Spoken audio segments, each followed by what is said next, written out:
তারপরে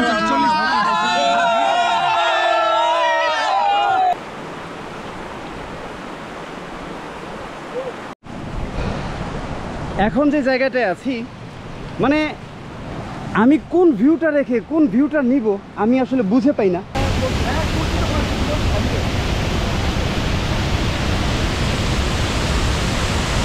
এই ধরনের ভিউ, এই ধরনের ফিল আমরা করতে যাচ্ছি এবং আশা করছি আমাদের আজকের ভিডিওটা বেস্ট একটি ভিডিও হতে যাচ্ছে। হ্যালো বন্ধুরা, আশা করি সবাই ভালো আছেন। আমি নীল ভালো আছি, আপনাদের সাথে আছি। আজকের জার্নিতে আমরা এখন যাচ্ছি রেমাক্রি এবং রেমাক্রির পর আমরা যাব নাফাখুম। নাফাখুমের পর আমরা নেফিউ পাড়ার উদ্দেশ্যে রওনা দেব। মানে আমাদের নেফিউ পাড়ায় যাওয়ার পথেই মূলত এগুলো পড়ে, যে জন্য আমাদের জার্নিতে আমরা সবগুলো পয়েন্ট আমরা কিন্তু নোট করছি। তো এখন আমি একটা পাহাড় থেকে নামছি এবং পাহাড় থেকে নামার পথে এখানে একটা জিনিস আছে, সেটা হচ্ছে এই যে একটা গেট দেখতে পাচ্ছেন এবং এদিকে একটা সীমানা দেখতে পাচ্ছেন, অনেকটা ইন্ডিয়া বাংলাদেশ বর্ডারের মতো। তো এই জিনিসটা হচ্ছে যে আপনারা হয়তো বা ভাববেন যে এই জঙ্গলে ওঠার জন্য হয়তো বা কোনো সিকিউরিটির জন্য, আসলে এই ধরনের কোনো বিষয় না। বিষয় হচ্ছে পাহাড়, আদিবাসীদের কাছে কিন্তু পাহাড় কেনাবেচা হয় এবং তাদের কারবারের মাধ্যমে এই পাহাড় কেনাবেচা হয়। এবং এই পাহাড়টা যিনি কিনে নিয়েছেন উনি এই পর্যন্ত সীমানা দিয়েছেন, মানে এই পর্যন্ত একজন ব্যক্তি মালিকানাধীন একজন মালিক আছেন, যার আওতায় এই পাহাড়টা, বা শুধুমাত্র উনি এই পাহাড়ে চাষ করতে পারবে। এখানে অন্য কেউ চাষ করতে পারবে না, এখান থেকে গাছ কাটতে পারবে না, এখান থেকে পাতা, কাঠ কিংবা শুকনো যেই লাকড়ি আমরা বলি সেগুলো সংগ্রহ করতে পারবে না। মানে এটা, এই সীমানাটা দ্বারা বোঝায় যে এর ভিতর অন্য কেউ সে তার কোনো ধরনের কোনো অ্যাক্টিভিটি প্রদর্শন করতে পারবে না। এর কারণ হচ্ছে এখানে প্রতিটা পাহাড়ই কেনাবেচা হয় এবং এখানে প্রতিটা পাহাড়েরই কিন্তু মালিক আছে। যেই কারণে আমরা অনেক সময় কিন্তু আমরা সোশ্যাল মিডিয়ায় দেখি যে পাহাড় নিয়ে নানান ধরনের নানান উস্কানিমূলক কিছু ঝড় বয়ে যায় এবং আমরা কিন্তু সেখানে কমেন্ট করি যে পাহাড় কি কারো ব্যক্তিগত সম্পদ কিনা। তো পাহাড় মূলত ব্যক্তিগত সম্পত্তি এবং তারা নিজেরা এটাকে ব্যক্তিগত সম্পত্তি মনে করে, কারণ তারা এটা নিজের টাকা দিয়ে কিনে নেয়। সো এইখানে এই ধরনের বিষয়গুলো যদি কাজ না করতো, যদি সম্পূর্ণ সরকারের নিয়ন্ত্রণে থাকতো বা সরকারের অধীনে থাকতো, তাহলে কিন্তু এই ধরনের সমস্যাগুলো ফেস করা লাগতো না। তো যাই হোক, আমি অত গভীরে যেতে চাচ্ছি না। তো আজকের যে জার্নিটা, সেই জার্নিতে আমি কন্টিনিউ করছি। আমি জাস্ট সীমানাটা দেখার পর আপনাদেরকে জানানোর জন্য এইটুকু আমি আপনাদেরকে দেখিয়ে দিলাম। তো আমরা এখন পাহাড় থেকে নামছি এবং পাহাড় থেকে নেমে আমরা চলে যাব বুটে, এবং বুটে আমরা রওনা দিব এখন রেমাক্রি হয়ে নাফাখুম। আর নাফাখুমের পর শালুকিয়া পাড়ার পরে হচ্ছে আপনার বংপাড়া আর্মি ক্যাম্প, তারপর হচ্ছে বংপাড়া আর্মি ক্যাম্প হেলিপ্যাড, তারপরে হচ্ছে আপনার নেফিউ পাড়া। তো যদিও অনেকটা রিস্ক আছে, কিন্তু আমরা রওনা দিয়েছি যত দূর আমরা যেতে পারি এবং সেখানকার যে ভৌতিক গল্পগুলো আছে সেগুলো সম্পর্কে আমরা চেষ্টা করব জানার জন্য বা শোনার জন্য। পাহাড়ি পথ কিন্তু মোটেও সহজ পথ না, আর এই পথে ওঠাটা যতটা কষ্ট, নামাটাও কিন্তু ঠিক অতটাই কষ্ট এবং একটু রিস্ক। কারণ হচ্ছে নামার সময় অনেকেই আছেন এখান থেকে পড়ে যান, আর পড়ে গেলেই কিন্তু বিপদ। তবে এখানে একটা বিষয় খুব ভালো লেগেছে, এই পাহাড়ে আপনার কিছু বাগান আছে, বিশেষ করে এগুলোকে জুম চাষই বলা হয়, কিন্তু এখানে ফল চাষ করা হয় এবং এই সবটা কিন্তু আম বাগান। মানে যেটুকু দেখতে পাচ্ছেন সবটাই আম বাগান এবং পাশেই বিশাল উঁচু পাহাড়। মানে এটা এতটা উঁচু, যদি আমি বলি যে 100 তলা ভবনেরও বেশি হবে তাহলেও কোনোভাবে ভুল হবে না, এটা আরও বেশি হবে। এটার উচ্চতা সম্ভবত 1800, 1700 বা 1400 এরকম এটার উচ্চতা হবে। তো যাই হোক, আমরা এখন যাচ্ছি বুটে, বাকি ভিডিও আমরা বুট থেকে কন্টিনিউ করব।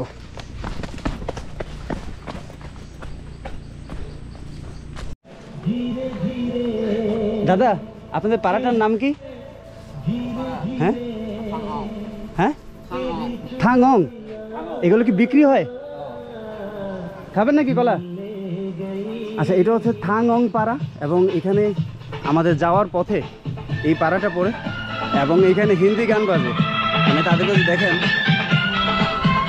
হিন্দি গান বাজে। এখানে অনেক সুন্দর জায়গাটা, লিচু গাছ, এখানেও লিচু গাছ, ওইখানে কাঠগোলাপ, পেয়ারা গাছ, এখানে হচ্ছে আপনার জবা ফুলের গাছ, মানে সব কিছু মিলে খুব সুন্দর। কিন্তু এদিকে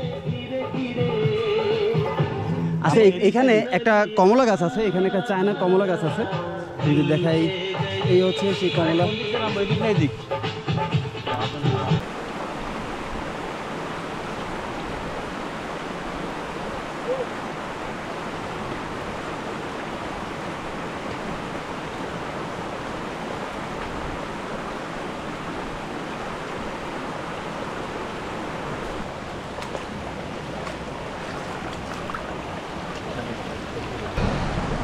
এখন যে জায়গাটায় আছি মানে আমি কোন ভিউটা রেখে কোন ভিউটা নিব আমি আসলে বুঝে পাই না।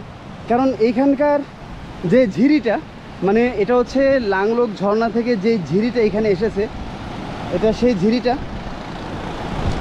আমি যদি একটু কাছে থেকে নিয়ে যাই, আর এইখানে যদি আপনারা দেখেন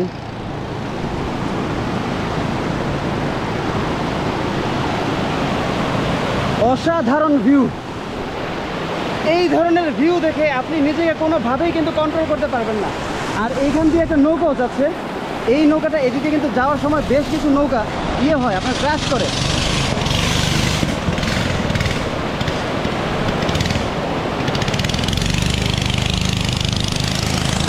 তো এই ধরনের ভিউ, এই ধরনের ফিল আমরা করতে যাচ্ছি এবং আশা করছি আমাদের আজকের ভিডিওটা বেস্ট একটি ভিডিও হতে যাচ্ছে। সাথেই থাকবেন আশা করি। আর এখনও যদি আমাদের চ্যানেলটি সাবস্ক্রাইব না করে থাকেন দ্রুত আমাদের চ্যানেলটি সাবস্ক্রাইব করে দেবেন। এখন মূলত আমি এই পথটা পার হচ্ছি।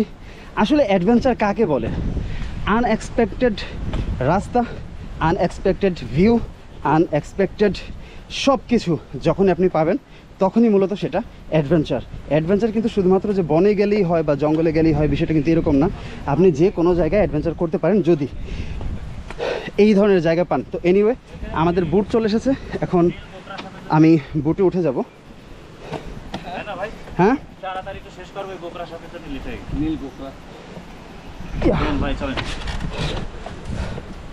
তো আমরা বুটে উঠে গেছি এবং সবাই উঠে গেছি। এখানে আমরা সবাই আছি। তো এখন আমরা রওনা দিচ্ছি রেমাক্রি, তারপর নাফাখুম, আর তারপর পর্যায়ক্রমে নেপিউপাড়া, এবং চেষ্টা করবো সেই রহস্য উদ্ঘাটন করার যতটা পসিবল হয়। তো আমরা এখন যে পথটা দিয়ে রওনা দিয়েছি আপনারা যদি দেখেন মানে ভিউটা কি বলবো, আসলে এই ধরনের ভিউ আসলে ভাষায় প্রকাশ করার মতো না। আমি আসলে কোনো দার্শনিক না, আমি কোনো কবিও না, যেই কারণে আসলে আমার কাছে এমন কোনো শব্দ জমা নেই যে শব্দটা দ্বারা আমি এটার সৌন্দর্য বর্ণনা করতে পারি। আমি শুধু এইটুকুই বলবো যে আমার গায়ে যতদিন শক্তি আছে, যতদিন আমার গায়ে বল আছে, আমি এখানে আসতে থাকবো। এখানে আমি বারবার আসবো, হাজারবার আসবো। এখানে আমার আসলে কখনোই আমার এমন মনে হবে না আরে এখানে তো আমি এসে গেছি, এখানে জায়গাটা পুরাতন হয়ে গেছে, এখানে আমার ভালো লাগছে না, এইখানে সেই কথা বলার কোনো সুযোগ নেই। তো যাই হোক এখন আমরা যেহেতু পথে উঠে গেছি, আমাদের বুটে উঠে গেছি, তো আমরা আরেকটু সামনে যাই। সামনে থেকে আরও ভালো যে ভিউগুলো আছে আমরা চেষ্টা করবো সেগুলো নেওয়ার জন্য।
অনেকেই আছেন যারা বকালেকে আসে, বান্দরবানে আসে বা রুমায় আসে, নীলাচল বিভিন্ন পয়েন্ট দেখে। আমি বলবো যে শুধুমাত্র ওইখানে না থেকে আপনারা এই লেভেলে আসতে হবে। এবং মূলত এই যে পাহাড়ের পিছন, আমরা কিন্তু এখন দুই দিকে পাহাড়, মাঝখানের যে নদী, আমরা সেই নদীর মাধ্যমে যাতায়াত করছি। আসলে নিষিদ্ধ জায়গাগুলো আকর্ষণ বেশি থাকে, বেশি এই জন্যই থাকে কারণ নিষিদ্ধ জায়গাগুলোর সৌন্দর্য সবাই জানে না, বা এই সৌন্দর্যগুলো কিন্তু আমরা অনলাইনেও দেখতে পারি না, কিংবা এই সৌন্দর্যগুলো আমরা এসেও দেখতে পারি না। এই জায়গাগুলোর সৌন্দর্য আসলে ঠিক থাকার আরও বেশ কিছু কারণ আছে, কারণ এদিকে পর্যটকরা আসতে পারে না, রেস্ট্রিকশন আছে, আর এই জন্য মূলত এই সৌন্দর্যগুলো নষ্ট হয় না। আর এই সৌন্দর্য দিনকে দিন বাড়তেই থাকে। তা আমি বলবো শুধুমাত্র বান্দরবান না, আপনি লুকিয়ে হোক, চুরি করে হোক, গোপনে হোক, এভাবেই হোক, আপনি যদি শান্তিতে আসেন আর যদি ভোটে করে আপনি আমি এখন পর্যন্ত যে পথগুলো পাড়ি দিচ্ছি, আমার মনে হয় যে আপনি যদি এইটুকু পথ পাড়ি দেন, যে আপনি এইখান থেকে এমন কিছু স্মৃতি আপনি নিয়ে যাবেন, যেই স্মৃতিগুলো আপনাকে আজীবন সুখ দেবে। আপনি এই ভিউগুলো কোটি টাকার ভিউ, এগুলো এই ভিউগুলো কোটি টাকার ভিউ, যেগুলো আপনি আসলে টাকা দিলেই নাও পেতে পারেন। যেমন এই নদী দিয়ে চলাটা যেমন একটা অন্যরকম একটা অ্যাডভেঞ্চার। এই যে পাহাড়গুলো দেখতে পাচ্ছেন, ছোট পাহাড়, এই পাহাড়গুলো কিন্তু এখান থেকে ছোটো দেখা গেলেও এগুলো কিন্তু 1000 ফুটেরও বেশি উচ্চতা এই পাহাড়গুলো। এবং এই পাহাড়, এই যে এদিকে পাহাড়, এদিকে পাহাড়, আমি যদি সামনে দেখাই আপনাকে, সামনেও কিন্তু পাহাড়। এই পাহাড়টার নিচে দিয়ে আমরা হয়তো বা এইভাবে বাঁক দিয়ে চলে যাব। তো এই জিনিসগুলো আপনাদের কিন্তু আসা উচিত এবং দেখা উচিত। এগুলো বাংলাদেশের ভিতরেই, আমি নিজেই অবাক হই, এরকম জায়গা বাংলাদেশে আছে। আমি জানি না, আমি এদিকে কখনো আসি নাই, এই প্রথমবার আসছি। আমার কাছে অসাধারণ লাগছে। আপনারা অনেকে হয়তো বা এখানে এসেছেন, বা আপনারা হয়তো বা দেখে থাকবেন, আপনাদের কাছে হয়তো ব্যাপারটা নর্মাল মনে হতে পারে, কিন্তু যেটা আমি প্রথমবার এসেছি, আমার কাছে এক্সাইটমেন্টটা অন্যরকম, অন্য লেভেলের। আপনারা যারা আসেন না, আমি বলবো যে আপনারা এখানে আসেন, আপনাদের নিজেদেরকে নতুন করে আপনারা খুঁজে পাবেন। এই জায়গাগুলোতে আপনাদের মনে হবে যেন আপনাদের জীবন সার্থক, কেন পৃথিবীতে এসেছেন সেটার কারণ খুঁজে পাবেন। এইগুলো দেখার জন্য, এই সৌন্দর্য দেখার জন্য আপনাদের আসা উচিত।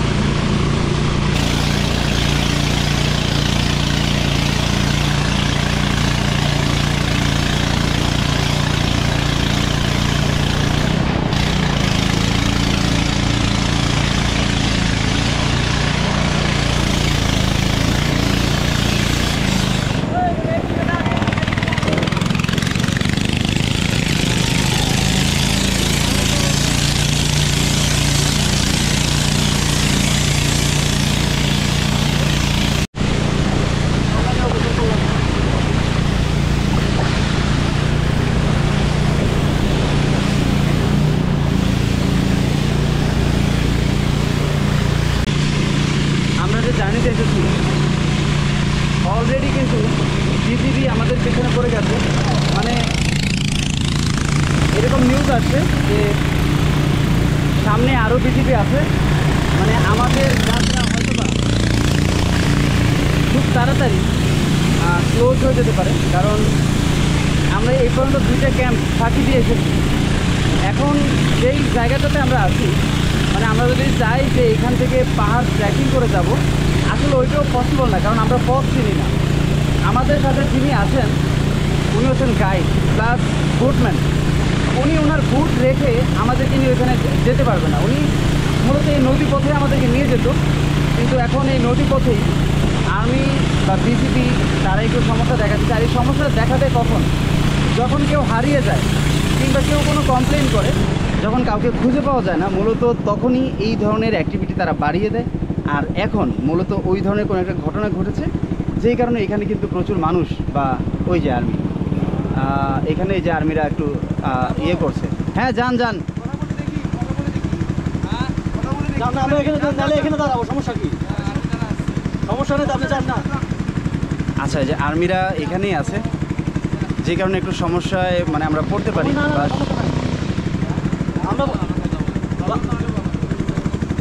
চলেন চলেন। আচ্ছা, যাই হোক, তো আমরা চলে যাচ্ছে, বলবো যে আমরা সামনে রেস্ট করবো। হ্যাঁ, আর এখানে লোক আছে তো, আর ওই যে আচ্ছা আমরা চেষ্টা করছি যাওয়ার, দেখি কি হয়। এই যে এখানে আর্মি, এই যে আর্মিরা এখানে যারা আছে তাদের সবাইকে কিন্তু ইয়ে করে দিচ্ছে, মানে এখানে বিশাল একটা ইয়ে ঘটছে। আমরা চেষ্টা করছি তারপরেও যাওয়ার জন্য, দেখা যাক। আচ্ছা, আমরা এখন চুরি করে রেমাক্রি পর্যন্ত এসে গেছি। এখন কাজ হচ্ছে এখান থেকে নাফাখুমের পথে রওনা দেওয়া। আর এখানে কয়েকজন পর্যটকও আছে। এই হচ্ছে আপনার রেমাক্রির যেই মূল জায়গাটা, এটা হচ্ছে সেই রেমাক্রি। এখন আমাদের এখানে দাঁড়ানো যাবে না, আমরা যদি দাঁড়াই তাহলে আবার বিজিবির চোখে পড়বো, তখন আবার সমস্যা হবে।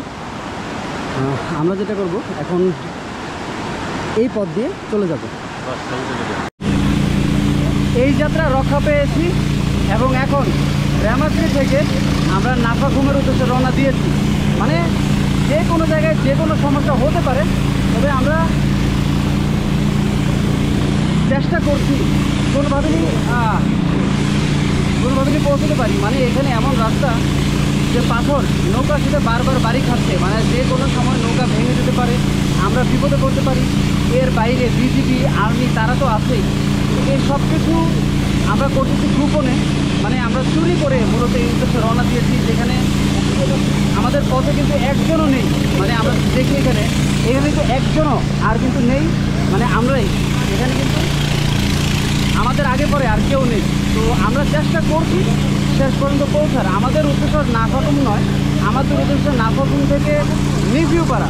তো নাফাখুমের পর আরও 3টা নাকি 4টা আর্মি ক্যাম্প আছে, সেগুলো যদি ফাঁকি দিতে পারি তাহলে আমরা নিভিউপাড়া পৌঁছতে পারবো। এবং নিভিউপাড়ার যে গল্পগুলো, ভৌতিক গল্পগুলো আমরা শুনি বা এ পর্যন্ত রহস্যটা আমরা শুনে নিচ্ছি, সেটা সম্পর্কে আমরা বিস্তারিত জানতে পারবো। তো এখন মানে সৃষ্টিকর্তার উপর ভরসা করে আমরা রওনা দিয়েছি, দেখা যাক আমরা কতটুকু পৌঁছতে পারি।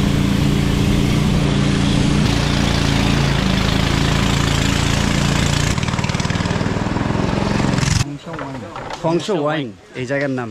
তো এখানে শুধু আমরা একা না, এখানে অনেক টুরিস্ট আছে। অনেক বলতে বুট আর কি, এই বুটগুলো এখন খালি আছে। এখানে যে বুটগুলো এসেছে, এখান থেকে টুরিস্ট এই পথে হেঁটে যাওয়া লাগে, উপরের দিকে যাওয়া লাগে। মানে নাফাখুম পর্যন্ত আমাদের এখান থেকে হেঁটে যেতে হবে। আর সেইখানে গিয়ে আমরা অন্য বোট পাবো, সেই বোট নিতে হবে। মানে এরপর আবার এখানে আমরা রিটার্ন আসবো, রিটার্ন এসে আমরা ঠিক এই পথে যাব, এই পথে। তো আমরা দেখি আগে নাফাখুম যাই, সেখানে যাওয়ার পর আবার বাকিটুকু আমরা ফুটেজ নেওয়ার চেষ্টা করব। এখন আমরা নাফাখুমের উদ্দেশ্যে একটা গোপন পথ দিয়ে হাঁটছি, এটা পাহাড়ের ভিতর দিয়ে, কারণ সোজা রাস্তায় আপনাকে পারমিশন দিবে না। তো আমরা এখন যেদিক দিয়ে যাচ্ছি নাফাখুমে পৌঁছতে পারবো। আর নাফাখুম আমি প্রথমবার যাচ্ছি, মানে এই রুটেই আমি প্রথম। বান্দরবানে এর আগে আসা হলেও এর আগে আমি ছিলাম রুমাতে, ওইখানকার বগালেক, কেওক্রাডং কিংবা নীলাচল, মেঘলা, ওইগুলো যদিও আমার দেখা হয়েছে। ওইগুলো আপনি সিএনজিতে ঘুরে, বাইকে ঘুরেই দেখতে পারবেন। কিন্তু যদি অ্যাকচুয়ালি থ্রিল চান, অ্যাডভেঞ্চার চান, তাহলে আপনাকে থানচিতে আসতে হবে। আর থানচিতে আসলে আপনি এখানের বাঘের মুখ, লাংলক ঝর্ণা, এখানকার রেমাক্রি, শৈলগং ঝর্ণা, তারপর হচ্ছে আপনার এই নাফাখুম, মানে এইটুকু বলে দিই আপনাদেরকে, সেটা হচ্ছে যে পুরো থানচির মধ্যে নাফাখুম হচ্ছে বেস্ট একটা জায়গা, খুব সুন্দর একটা জায়গা। যে কারণে এই লোভ আমি সামলাতে পারিনি। আর আমার যে জার্নিটা, সেই জার্নিটা কিন্তু খুবই একটা কষ্টসাধ্য ব্যাপার। তারপরেও আমি এই জায়গাগুলো দেখে যাচ্ছি, কারণ যদি কোনো অ্যাক্সিডেন্ট হয়ে যায়, যদি আমি বাই চান্স আমার মুড অফ হয়ে যায় বা মন খারাপ হয়ে যায়, যদি অপ্রত্যাশিত অপ্রীতিকর কোনো ঘটনা ঘটে আমার সাথে, তাহলে নেক্সটে দেখা গেছে যে থানচিতে আমার আসা হবে না, কিংবা বান্দরবানে আমার আসা হবে না। এই জন্যই মূলত এই স্পটগুলো আমি আগেই ঘুরে দেখে নিচ্ছি, যাতে এগুলো নিয়ে কোনো আফসোস না থাকে। আর সবচেয়ে বড় কথা হচ্ছে, আমাদের দেশের মধ্যে এত সুন্দর সুন্দর জায়গা আছে, এই জায়গাগুলো যদি আমার অদেখা থাকে, তাহলে এটা সত্যিই একটা আফসোস করার মতো বিষয়। আর এখন যে পথে আমি যাচ্ছি, পথটা সম্পূর্ণ কিন্তু বন। সামনে একটা দোকান দেখতে পাচ্ছি আমি, সম্ভবত পাহাড়িদের এখানে দোকান আছে একটা। সম্ভবত আমি দূর থেকে যেটুকু দেখে বোঝা যাচ্ছে এখানে হাঁড়ি পাতিল দেখা যাচ্ছে, হয়তো বা খাওয়া দাওয়ার কোনো একটা ব্যবস্থা এখানে থাকতে পারে। আচ্ছা, হ্যাঁ, এখানে একটা ভাত খাবারই সম্ভবত হোটেল হবে, কিন্তু একেবারেই নর্মাল।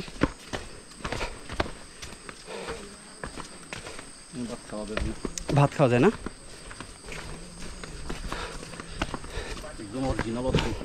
হ্যাঁ, এই একটা হোটেল এখানে আছে, এখানে খাওয়া দাওয়া করে নিতে পারেন আপনারা চাইলে এখান থেকে আসার পথে। আর আমি এটার পাশ দিয়ে মূলত এই পথ দিয়ে যাচ্ছি। আর এই পথটা মোটামুটি বেশ কষ্ট দিচ্ছে। সামনে আরও একটা পাহাড়ি ঘর, ওইটা কিসের ঘর এটা গেলে দেখা যাবে।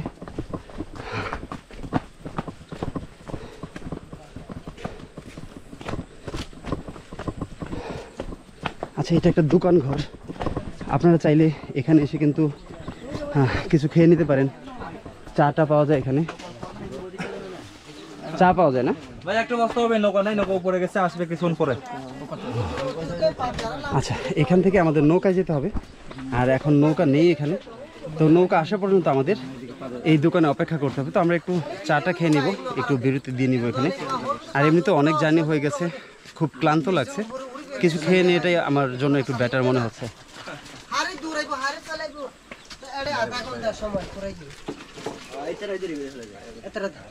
উড়িব আধা ঘন্টা, নামিব আধা ঘন্টা, তো সময় তো ফুরাইও। ও তো অন্ধকার। পাঁচজন।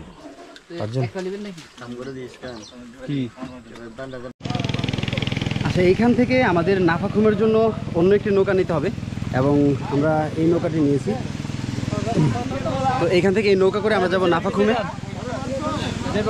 আর নাফাখুমের পর যাওয়ার পর আমরা যে খুমগুলো আছে, খুমগুলো কিন্তু অসাধারণ সুন্দর, যতটুকু আমরা অনলাইনে দেখেছি। মূলত আমি খুবই এক্সাইটেড নাফাখুম নিয়ে। তো আমরা কিছুক্ষণের মধ্যে সেখানে পৌঁছাবো।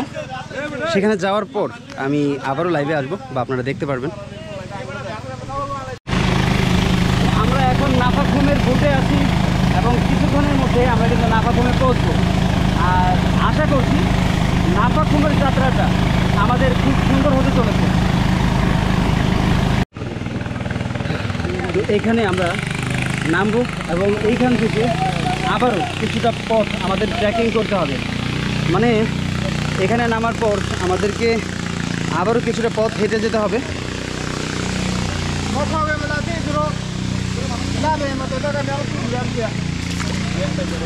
আচ্ছা, তো এইখান থেকে আমরা মূলত এখানে নেমেছি, আর এখান থেকে এই পথে আমাদেরকে আরেকটু পথ ট্রেকিং করতে হবে। এখানে অনেক টুরিস্ট আছে, এবং এরা সবাই কিন্তু কেউ কিন্তু পারমিশন নিয়ে আসেনি, সবাই বিনা পারমিশন এখানে এসেছে, যার যার মতো নিজের রিস্ক নিয়ে। মানে ধরেন থানচি আপনি আসলেন, দেখা গেছে যে কোনো কারণে আপনি এখানে আসতে পারলেন না, তো 2 মাসে 6 মাসে 1 বছর তো আর এখানে আবার আসা হবে না। তো এখানে আসলে মানুষ চেষ্টা করে যে কোনোভাবেই হোক এই জায়গাগুলো দেখে যাওয়ার জন্য। তো আমরাও মূলত সেই জন্য সেইভাবেই আমরা এগিয়েছি, বা সেইভাবেই আমরা এসেছি। তো এখন আবারও পাহাড়ি পথ ধরে এগোতে হবে, এবং আমাদের যে টিম আছে, আমরা 5 জনের টিম আছি, আমরা সবাই এখন এই পথে এগোচ্ছি। কতক্ষণ হাঁটতে হবে এখন আমি জানি না, সেখানে যাওয়ার পর আমি এই আপডেটটুকু আপনাদেরকে দিয়ে দিব। তবে আমরা এখানে যেইটুকু এই পথ এসেছি সেইটুকু পথ ভাড়া নেবে আপনার কাছ থেকে বুটে 100 টাকা। আর থানচি থেকে আমরা টোটাল এই নাফাখুম পর্যন্ত আমরা বুট ভাড়া নিয়েছি 10,000 টাকায়। সো এটা একটু কস্ট বেশি হয়ে যাবে আপনাদের জন্য, না হলে। তবে আপনারা যখন এই পথে আসবেন, যে ভিউগুলো দেখবেন, যেই পাহাড়গুলো বা নদী, বা যে অভিজ্ঞতাটুকু আপনাদের হবে, আপনাদের মনে হবে যে এটা আসলে কোনো বিষয় না, বা এখানে টাকা কোনো ম্যাটার করে না। তো যাই হোক, নাফাখুমে পৌঁছানোর পর বাকি আপডেট আমি দিচ্ছি। চলে এসেছি নাফাখুমের সেই বিখ্যাত ঝর্ণায়, যেই ঝর্ণার সামনে একটা ঝুলন্ত ব্রিজ সহ একটা ওয়াটারফল এখানে দেখা যায়।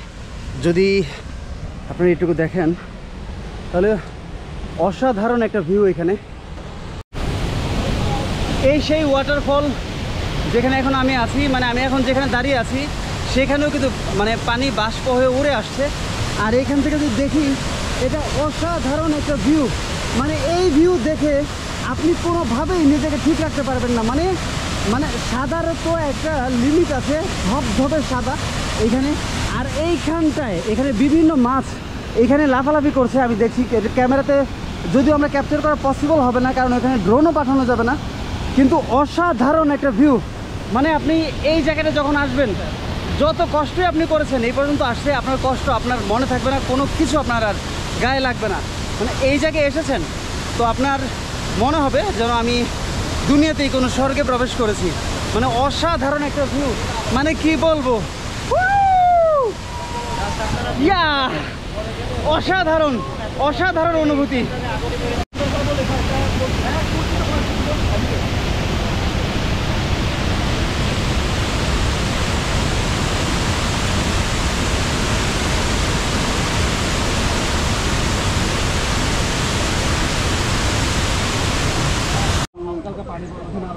আমরা চলে এসেছি নাফাখুম, এবং নাফাখুম কিন্তু আমিয়াখুম কিংবা দেবতাখুমের মতো না।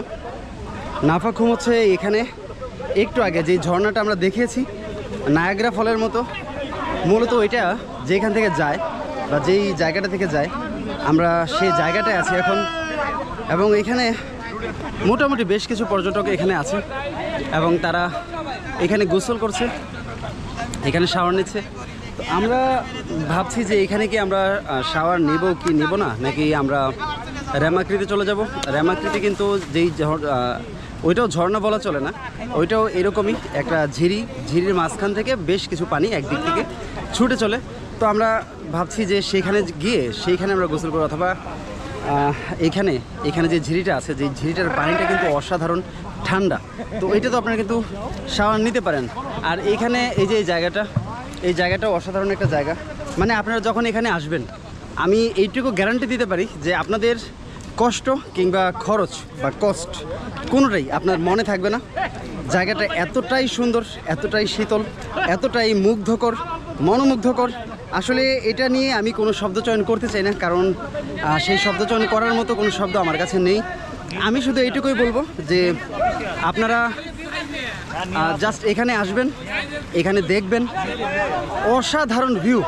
আপনি এই যে পাহাড়গুলো দেখতে পারেন, এই যে সামনে যে পাহাড় আছে, এই যে এই পাহাড়গুলো আছে, এই পাহাড়গুলো অসাধারণ। তো এখানে এসে যখন আপনারা ফ্রেন্ডস বা টিম মিলে যখন এখানে শাওয়ার নেবেন, অসাধারণ লাগবে, অসাধারণ অনুভূতি কাজ করবে। তো এখানে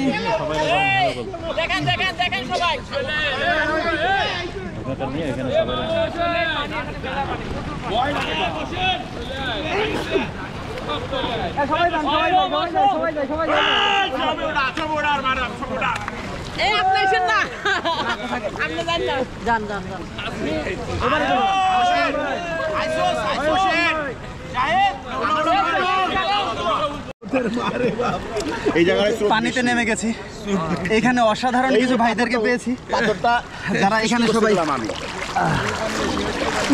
পাথরটা কিন্তু আমি ট্রাই করছি যে এখানে টাকার কথা আমি দেখছি তো, ভিডিওতে দেখছি না আমি। পাথর যেখানে আছে এখানে প্রচুর স্রোতের কারণে এখানে আসলে দাঁড়ানো যায় না। আর এখানে ভাইদেরকে দেখেন, আমরা সবাই আছি এখানে নাফাখুমে আসছি আমরা। অত্যন্ত সুন্দর, অত্যন্ত মনোরম পরিবেশ। আপনারা যারা আসবেন আপনারা কখনোই বুঝতে পারবেন না এই সৌন্দর্য আল্লাহ তাআলার তরফ থেকে বান্দার জন্য। আপনাদের অবশ্যই এই নাফাখুম ভ্রমণ করার প্রয়োজন। আসলে দুনিয়াটাকে দেখতে চাইলে, জীবনকে উপভোগ করতে চাইলে নাফাখুম অবশ্যই আসতে হবে। আমরা সবাই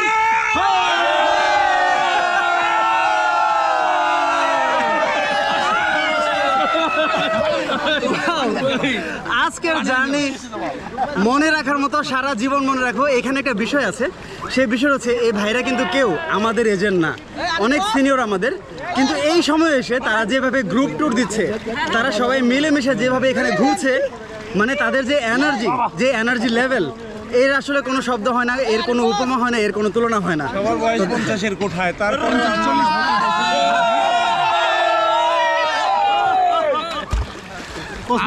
আমরা মিস করলাম ওসমান মারা দেখ আমরা সবাই সচরাচর প্রায় প্রতি মাসেই বা 2-1 মাস পর পরই এরকম পাহাড় ভ্রমণ করি। আসলে সমুদ্র দেখতে দেখতে আমরা অতিষ্ঠ হয়ে গেছি। এখন পাহাড়েই আমরা হচ্ছে আনন্দ খুঁজে বেড়াই।